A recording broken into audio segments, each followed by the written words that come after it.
આણંદથી મળી રહ્યા છે મહત્વપૂર્ણ સમાચાર। આણંદના આંકલાવમાં બાળકોની દયનીય સ્થિતિ જોવા મળી રહી છે। જે રીતના દ્રશ્યો સામે આવી રહ્યા છે આપ જોઈ શકો છો।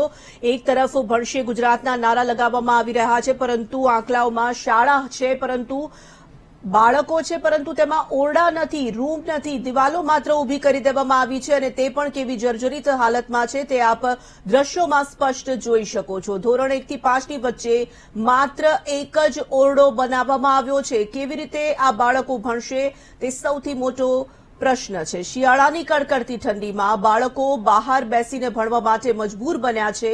111 જેટલા બાળકોનું ભવિષ્ય હાલ તો અંધકારમય હોય તેવું સ્પષ્ટ દેખાઈ રહ્યું છે। આ રૂમના જે દ્રશ્યો છે, આ ઓરડાના દ્રશ્યો ટીવી સ્ક્રીન પર જોઈ રહ્યા છો। આ ગુજરાતના જ દ્રશ્યો છે। ગુજરાતના આણંદના આંકલાવમાં જે પરિસ્થિતિ શાળાની જોવા મળી રહી છે, અનેક સવાલો ઉપસ્થિત થઈ રહ્યા છે। બાળકોને તો ભણવું છે, પરંતુ આખરે ક્યાં જઈને ભણે તે સૌથી મોટો પ્રશ્ન છે।